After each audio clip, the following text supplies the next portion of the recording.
The other thing, I like talking to people, and I just like to, I don't know if I'm permitted to do this, but I like to recognize the young man in the gallery who I left a few minutes ago and had a very, very intelligent chat with, a very intelligent young man who has been sitting there early hours of the morning and late hours in the evening and really getting a good appreciation for what this is all about.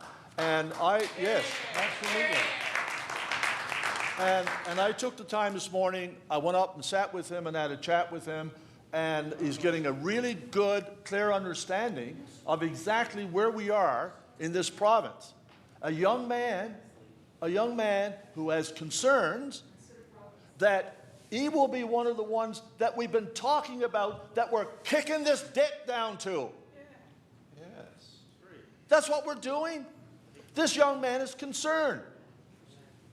Because we have a debt that we've never, ever seen in this province before. We've never seen it. Who do you think is going to pay for it? We can't raise taxes. We can't cut programs. Don't do this. Don't do that. And we expect, what do we expect? Come on. What do we expect? We expect to give these young people a hope that they got to pay for our debt? That's not something that I want. And of course, the young gentleman up there will see people laughing. It's not a laughing matter. I am passionate about where we are in this province. And I know that people are going to be impacted by this. I have said it before, I'll say it again, and I'll say it again, whether we're here for the next 2 weeks, 3 weeks, 4 weeks.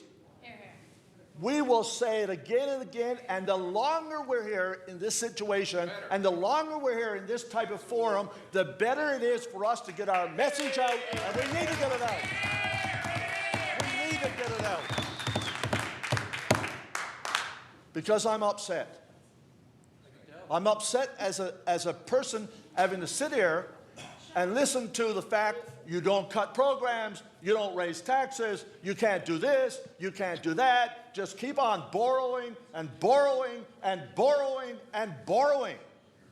Well, we can't borrow. That's a problem. We can't borrow. We can't borrow. Well, what are you going to do? If you can't raise taxes, you don't have to be a mathematician, you don't have to be highly motivated, you don't have to need a degree in mathematician to be able to determine if you can't raise taxes and you can't cut expenses, how are you going to do it? You got to borrow. No, boy. You don't have to do it. This is an interesting exercise in mathematics. You've got expenses up here. You've got revenue down here. You can't do anything about it. So how are you going to close the gap? How can you close the gap? How can you do it? You have to borrow, or you are going to go into bankruptcy like my colleague talked about last night, where some other countries that have per capita the same as we have that are now in bankruptcy. And you can't do that. Order, please. You can't do that. Order, please. Mr. Chair. Order. You can't do that. I'm ready to go now. I am so upset. I am so upset. And I think the longer I'm here, the more upset I'm getting, because I've been hearing this thing over and over and over again. I have no problems in reading emails. I have no problems in reading emails. I've read them. I don't have any problems in reading positive and negative parts. But the truth is, the absolute total truth is that we are in a financial crisis that we need to address. We have to address it. And we cannot address it by doing nothing. We cannot address it. And Madam Speaker, it's important for us to realize that we cannot continue doing nothing. We cannot do that. We have to own a responsibility.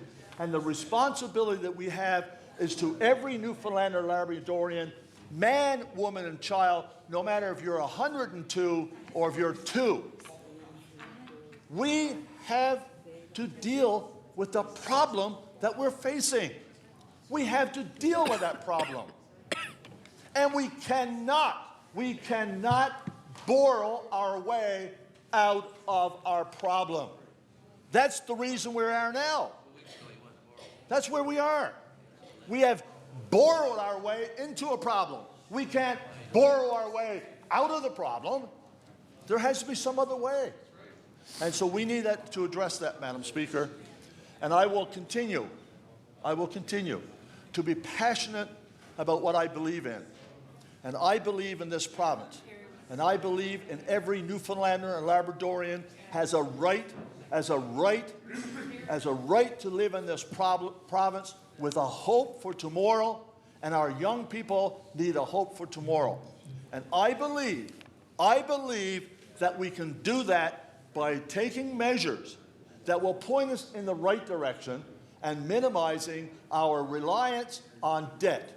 Order, Thank you, Madam please. Speaker. Order, please. The chair recognizes